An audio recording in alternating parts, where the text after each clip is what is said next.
بصوا يا جماعة، من كام يوم مهندس وليد عزت صاحب علف النور وشركة النور كلمني وعايز يعمل فيديو معايا عندي في المزرعة عشان يسألني انت ليه بتشتغل بعلف النور بقالك فترة.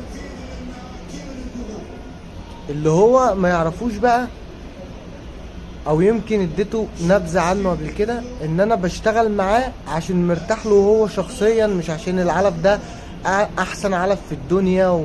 وهو الحمد لله العلف مشغلني ومدي معايا نتائج مش وحشة، والسعر برضو مش وحش، معقول، خلينا اقول فوق المتوسط.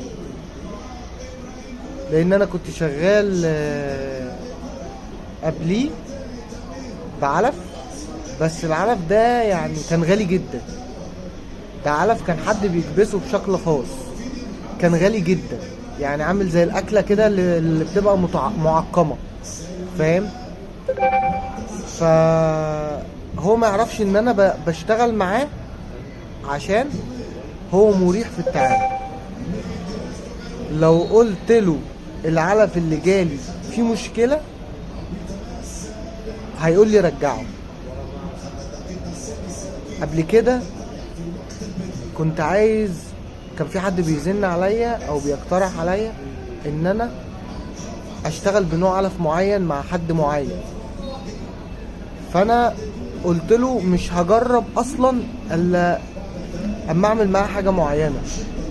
اكلمه واقول له انا عندي 2 طن علف بايظين واخدهم من الموزع بتاعك وطلع صلاحيتهم قديمه وبايظين ومحتاج ابدلهم ولابس فيهم في مبلغ كبير، واشوف فلان ده هيقول لي ايه.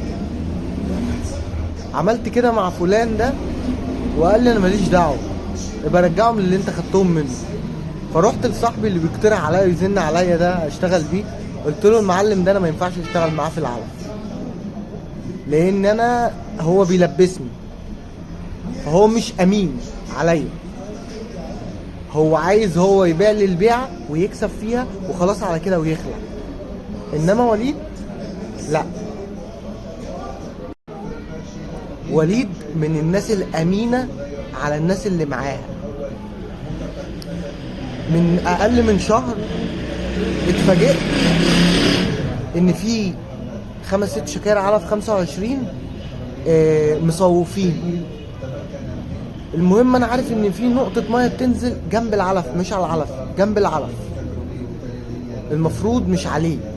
ف طب العلف ده باظ من ايه؟ طب قعدت افكر كتير، وبعد كده انا عارف ان انا لو كلمت وليد وقلت له العلف ده جالي بايظ، لو عملت اشتغال عليه وقلت له العلف ده جالي كده، هيقول لي بدله، ابدلهولك او ارجعهولك، انا عارف ومتاكد. فبس كان حرام عليا ان انا اعمل كده، ما حسيتهاش حلوه يعني. فانا قلت اظبط الدنيا واحاول ايه يعني ارمي البايظ واشتغل بالسليم واظبط الدنيا. المهم بعد ما ظبطت نص العمى كده كلمت وليد قلت له حصل كذا كذا كذا، وانا خفت اقول لك العلف ده بايظ عندي، الا يكون بايظ بسببك، الا يكون انا السبب ويبقى حرام عليا. احنا شغالين في روح برضو لازم نخاف، فاهم؟ فهو انا ظبطت الدنيا وفاضل تقريبا بتاع شكاره 25. قال لي ولا يشغلك، ابعتها لي ويجي لك غيرها. هو صدمني في رد فعله ده. فانا بقى حبيت اعمل له ايه، يعني ابين الحته دي واعمل نفس الموقف، ابين الحته دي في وليد واعمل نفس الموقف اللي انا عملته مع قبل كده مع فلان ده اللي مرضاش يرجع لي العلف اما كان اشتغال، لما قلت له انا عندي علف 2 طن ومش عارف ايه.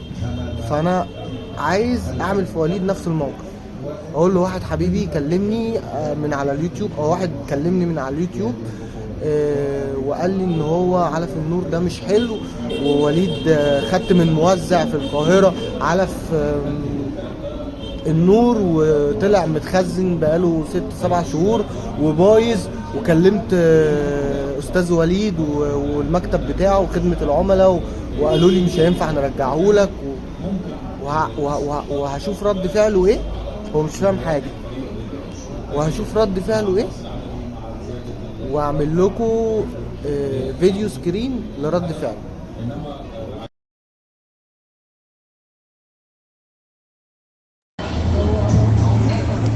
لا يا باشا، احرجتني احراج وحش قوي. يعني كان في واحد، كان في فيديو كنت منزله على اليوتيوب. حد عمل تعليق، كنت بتكلم فيه على علف النور.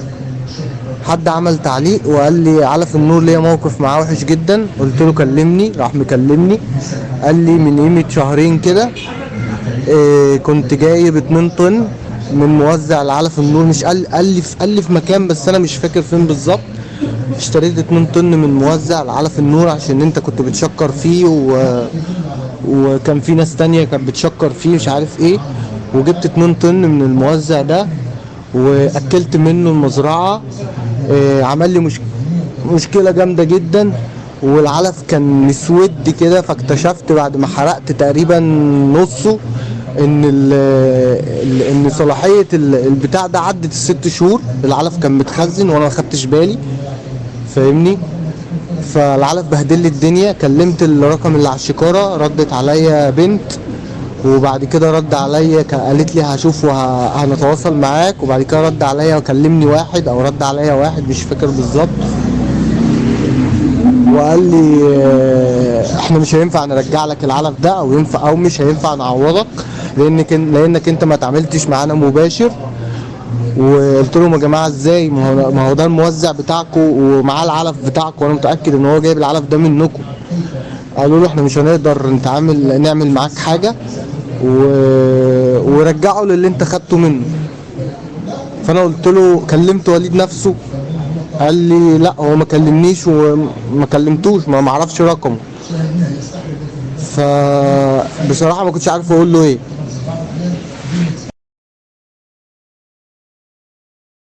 وانا عارف ان في علفة تانية اسمها نور. لا، هو بيقول لي علف النور. وكلمت اللي على الشكارة، علف النور، شركة النور اللي في اسكندرية. وبعدين انا سألته مهندس وليد عزت اللي انا عامل معاه فيديو. قال لي انا اشتغلت بالعلف بتاعه، وقررت ان انا استخدمه عشان خاطر الفيديو اللي انت عامله انت وهو. يعني هو راجل كلام، يعني قال لي ان الراجل ده كلامه محترم وراجل محترم، ويعني حسيت ان هو هيديني منتج كويس.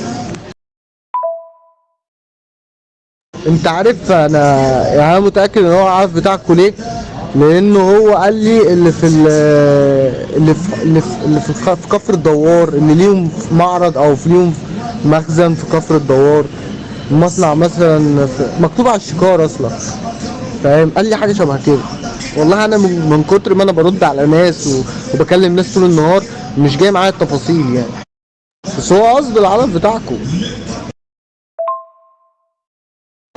طب وهو رئيس الناس اللي معاك اللي بترد على الناس على ارقام التليفون، زي كريم مثلا، ما عندوش خلفيه ان لو العلف بتاعنا راح عند حد وعمل له مشكله، احنا بنحل له المشكله؟ اصل انت بتعمل كده، يعني انت بتعمل كده، فاهم؟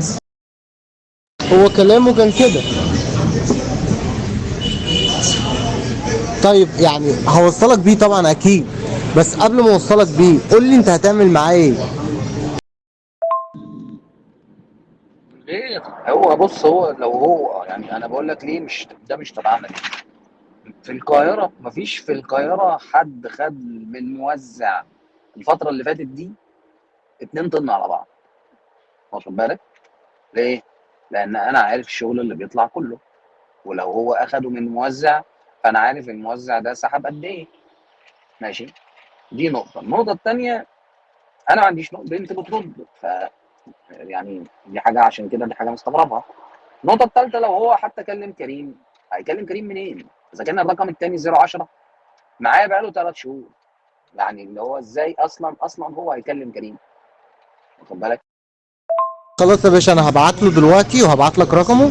هبعت له دلوقتي واقول له انا كلمت مهندس وليد، ولو فعلا العلف ده انت خدته من علف النور فعلا بتاعهم فعلا، وفي مشكله في العلف فعلا، هيرجع لك العلف الباقي، الطن الباقي، وهيبعت لك 2 طن.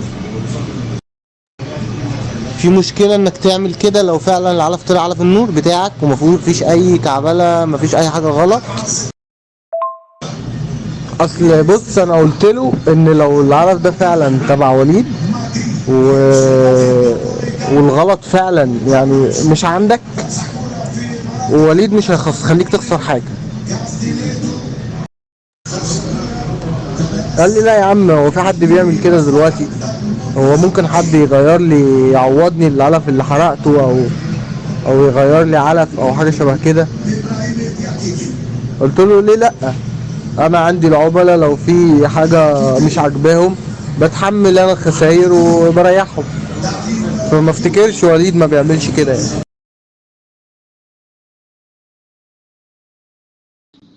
البايرة البيت ابوها ده مثلا القديم يعني معروف ان الحاجه البايره ترجع بيت ابوها تاني، يعني مفيش اصلا خلاف على ذلك. طيب يا عم وليد، هو يعني ايه، انت مشكور طبعا وراجل محترم، واكيد انت عايز تسألني في الفيديو اللي انت عايز تصوره معايا، انت عايز تسألني ليه بشتغل بعلف النور. انا بشتغل بعلف النور مش عشان هو احسن علف في الدنيا، ولا عشان هو ارخص علف في الدنيا، او بتدوني ببلاش. هو عشان بس انتوا ناس محترمة، والمربيين او اللي بيربوا ارانب او اللي بيبتدوا لسه في البيزنس ده، هم مش محتاجين اجود حاجة واحلى حاجة في الدنيا في المنتج نفسه. هم محتاجين يتعاملوا مع ناس كويسة تخاف على مصالحهم، دي الفكرة. فانا بس كنت عايز يعني اهديك بفيديو معين انا ظبطته، وان شاء الله يعجبك يعني ويعجب الناس.